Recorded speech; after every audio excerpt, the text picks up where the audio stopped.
میری درخواست ہے آپ حضرات کی خدمت میں میرے محترم بھائیوں اور دوستوں، نہ جانے کس گلی میں زندگی کی شام ہو جائے، کائنات کی آنکھ نٹنے کی اور کائنات میں سانس کے ڈورے کی جان سے کٹ جانے کے وقت کی خبر نہیں، اس سے پہلے کائنات میں میرے عزیزوں جانوروں کی خدمت کرتے کرتے مر جانے کے بجائے، مٹی کی محنت کرتے کرتے زمیندار بن کے مرنے کے بجائے، میڈیکل کی لائن پہ محنت کرتے ڈاکٹر بن کے مرنے کے بجائے، یاد رکھیں میرے عزیزوں سارے شعبے خیر کے ہیں، لیکن زمیندار بن کے مرنا کمال نہیں ہے، تاجر بن کے مرنا کمال نہیں ہے، ڈاکٹر بن کے مرنا کمال نہیں ہے، دیندار بن کے مرنا کمال ہے۔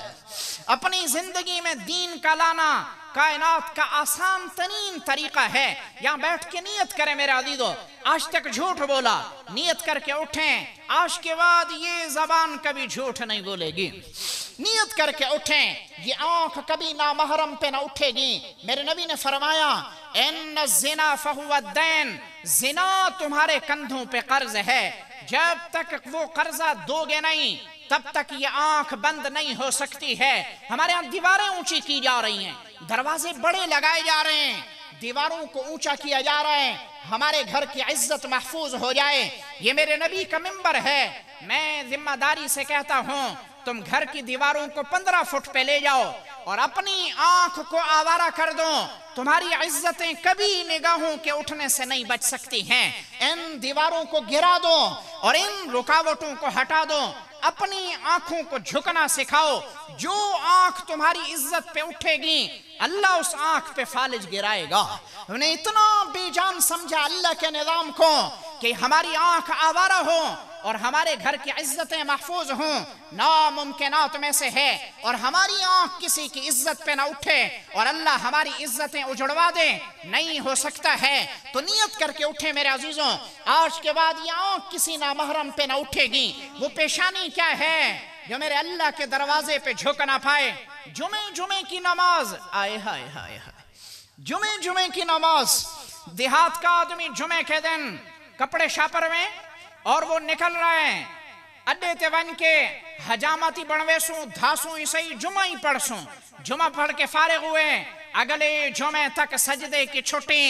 کیا پیشانی ہے جسے سجدے کی لذت نصیب نہ ہو؟ اس پیشانی کو مسجد کے مصلی کا عادی کر جائیں۔ یا میری ماں بہن بیٹی پیشانی کو جھکاتی ہے گھر کے چار دیواری میں اور میرا مرد جھکاتا ہے مسجد میں۔ میرے عزیزوں علاقے کے ایم پی اے کے ڈیرے پہ اٹھنے بیٹھنے والا اس پہ کوئی ہاتھ نہیں اٹھاتا، وہ کہتا ہے اے فلانے دا بندہ ہے، یہ ہوتے ہاتھ نہیں شاوڑا۔ جو اللہ کے ڈیرے پہ آنے جانے والا ہو نہ اس پہ کسی کا ہاتھ اٹھتا ہے نہ اس پہ کسی کی نگاہ اٹھتی ہے۔ تو ہم اس کی نیت کرتے ہیں انشاءاللہ میرے عزیزوں، ایک مرتبہ زبان سے کہہ دیں یا اللہ ہمیں معاف کر دے۔ آپ میں جوان بھی ہیں، سفید بالوں والے بھی ہیں، اور ایصال ثواب کے لیے ہمارے ان سارے علاقے والے ساتھیوں نے ماشاءاللہ مل کے جو عنوان جو پروگرام ترتیب دیا ہے، جس نسبت پہ دیا ہے، آپ کی توبہ قبول ان سارے کائنات سے رخصت ہونے والے مہمانوں کی مغفرت کا سبب بن جائے گا۔ دل کی گہرائیوں سے کہیں یا اللہ ہمیں معاف کر دے، اللہ جزائے خیر دے۔ آپ حضرات نے توبہ قبول بولا، اللہ نے دیکھا، فرشتوں نے لکھا، اللہ مجھے آپ کو اس پہ جمنے کی ہمت نصیب فرما دے۔